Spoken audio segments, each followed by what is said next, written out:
And our last speaker for this session, or for this segment, is Anna Posterior, sorry, mispronounced your name, and Annexin Pharmaceutical Chief Scientific and Medical Officer. Thank you. So it's Anna Frostegård, and I will take you and share a entirely different story with you. And I can assure you they're also non-ophthalmologists, which I am also passionate about fighting and doing everything to preserve vision.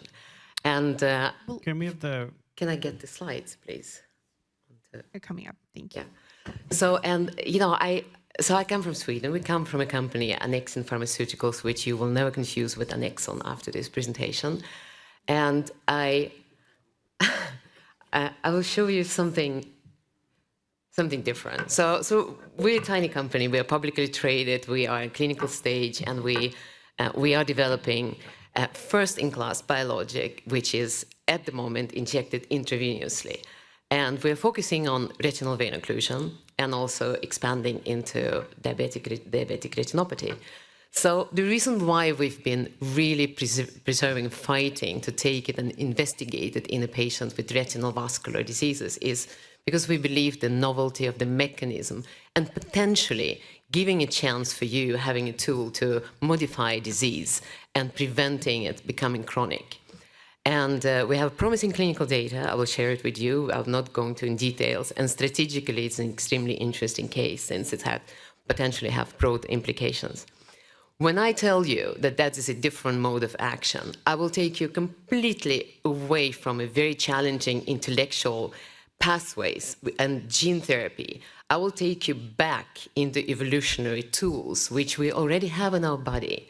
And I will tell you about a protein, which is Annexin A5, that is the mimic of it, which we try to develop, which has been given to us on a single cell level. So you can go back in a structure. You see that a single cell organism already had Annexin type of proteins pre-produced. And the reason why we have them is to be able to immediately restore the integrity of cell membrane.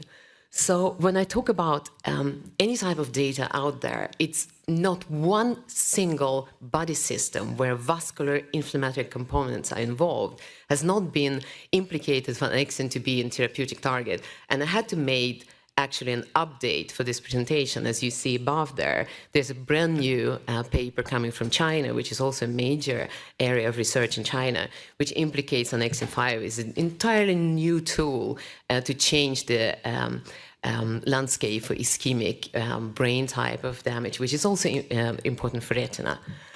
And what it does is something so basic, everyone will understand it. It basically is in the cell and is ready there to get out at any single stress the cell is exposed to. It can be mechanical pressure, it can be ischemia, it can be infection, anything. And immediately the cell membrane reacts. And what is important is it reacts prior to initiating any type of pathways you've heard about. It's really upstream of complement, VEGF, Ang2. The cell must maintain the integrity of membrane before it can survive. And Annexin is a protein which builds a shield over lipid signaling of the membrane, which is phosphatidylserine. We don't even need to go into detail. But that shield is able to immediately stop amplification of a multiple critical pathophysiological mechanisms, which are relevant for retina in this case, for vasculature. It is the only molecule which will stop propagation of the thrombus without affecting systemic coagulation. It is a molecule which immediately allows repair of the cell membrane. It will stabilize the junctions in the cells, and it is also as potent as dexamethasone in vascular inflammation in terms of really dampening inflammation. So that is the reason why we fought so hard to go into retinal disease.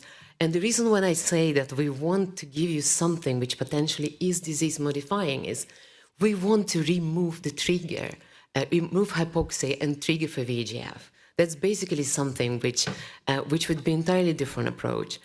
And what we have done it, of course, with your help, some of you sitting here have been advising us from day one.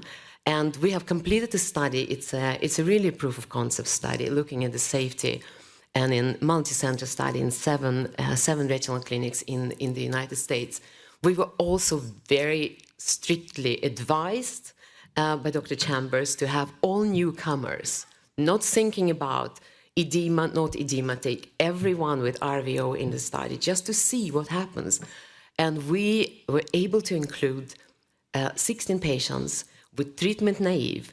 And that is what is special about those patients. It is a recent onset RVO. So they had to receive a single course of intravenous 5 infusions within 28 days from symptoms onset. That is a population which has not been investigated earlier. And what is also unusual about that patient population, we have half CRVOs, half BRVOs. Over half of them had evidence of non-perfusion at baseline. And as you see there on the summary, so we haven't seen so far, and we've done also the phase 1 study since it's a biologic, so we haven't seen any adverse event, either ocular or systemic. And most importantly, we also don't see any anti-drug antibodies reaction. And the data was presented by Michael Singer at CTS. So one thing I want to show you when I say why I think it's so different. Here you see basically macular capillary perfusion in deep vascular complex by OCTA. You look at the 4 months perfusion in a fellow eye in a green, which is perfectly normal, it doesn't change.